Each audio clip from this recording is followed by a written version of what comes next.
ನಿನ್ನ ಗುರುಭಕ್ತಿಯನ್ನು ಕಂಡಾಗ ಹಿಂದಿನ ಕಾಲದಿಂದಲೂ ಅಂದುಕೊಂಡಿರಬಹುದಾದ ಇಂದು ನಾವು ಅಂದುಕೊಳ್ಳುವ ಮುಂದೆಯೂ ಜ್ಞಾನಿಗಳು ಅಂದುಕೊಳ್ಳಬಹುದಾದಂತಹ ಭಾವನೆ ವಾಕ್ಯ ರೂಪದಲ್ಲಿ ನನ್ನ ಕಣ್ಣ ಮುಂದೆ ಬರ್ತಾ ಉಂಟು. ಹೇಗೆ ಬಂದೆಯ ಗುರೋರಂಘ್ರಿ ಪತ್ನೇ ಮನಶ್ಚೇನ್ನ ಲಗ್ನ ತತಃ ಕಿಂ ತತಃ ಕಿಂ ತತಃ ಕಿಂ ತತಃ ಕಿಂ.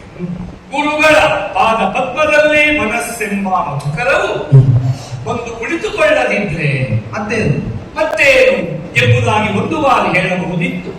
ಆದರೆ 4 ಬಾರಿ ಮತ್ತೇನು ಮತ್ತೇನು ಮತ್ತೇನು ಎಂಬುದಾಗಿ ಉಲ್ಲೇಖ ಉಂಟು ಹೇಳಿ. ಆದರೆ ಇದು ಪದ್ಯದ ಪೂರ್ತಿಗಾಗಿ ಅಕ್ಷರವನ್ನು ತುಂಬಿಸಲಿಕ್ಕೆ ಹೇಳಿದ ಮಾತೆಂಬುದಾಗಿ ತಿಳಿದರೆ ಅದು ಯೋಚಿಸಿದವರ ಬುದ್ಧಿಯ ಬಡತನವಾಗಿ. ಹಾಗಾದರೆ 4 ಬಾರಿ ಹೀಗೆ ಹೇಳಲು ಕಾರಣವೇನೆಂದರೆ ಗುರು ಚರಣದಲ್ಲಿ ಭಕ್ತಿಯೊಂದು ನೆಲೆಸದಿದ್ದರೆ ತತಃಕಿಂ ಮತ್ತಿನ್ನೇನು ಧರ್ಮಕ್ಕಾಗಿ ಪ್ರಯತ್ನ ಪಟ್ಟರೂ ವ್ಯರ್ಥ, ತತಃಕಿಂ ಮತ್ತಿನ್ನೇನು ಅರ್ಥಕ್ಕಾಗಿ ಪ್ರಯತ್ನ ಪಟ್ಟರೂ ವ್ಯರ್ಥ, ತತಃಕಿಂ ಮತ್ತಿನ್ನೇನು ಕಾಮಕ್ಕಾಗಿ ಪ್ರಯತ್ನಿಸಿದರೂ ವ್ಯರ್ಥ, ತತಃಕಿಂ ಹೀಗೆ ಇಷ್ಟೇ ಸಿಗಲಿರುವ ಹೊತ್ತಿಗೆ ಇನ್ನು ಮೋಕ್ಷಕ್ಕಾಗಿ ಪ್ರಯತ್ನಿಸಿದರೂ ಅದು ವ್ಯರ್ಥವೇ.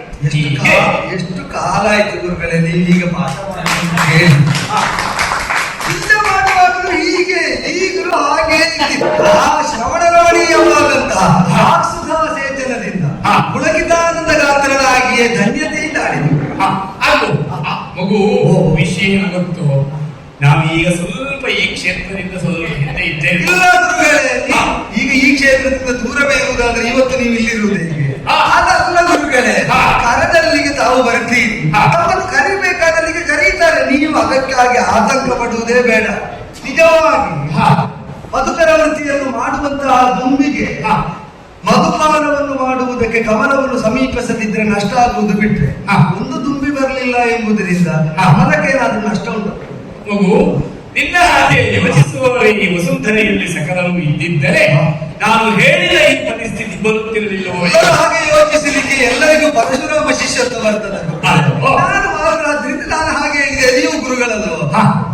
ಪ್ರಿಯ ವೀಕ್ಷಕರೇ, ಈ ವಿಡಿಯೋವನ್ನು ನೋಡಿ ಹಾಗೆ ಸುಮ್ಮನಾಗಬೇಡಿ. ಕಲಾಜೀವಿ ಯೂಟ್ಯೂಬ್ ಚಾನಲ್ ಅನ್ನ ಶೇರ್ ಮಾಡಿ ಮತ್ತು ಸಬ್ಸ್ಕ್ರೈಬ್ ಮಾಡಿ. ನಮ್ಮ ಚಾನೆಲ್ ಅನ್ನು ಸಬ್ಸ್ಕ್ರೈಬ್ ಮಾಡಿ ಪ್ಲೀಸ್.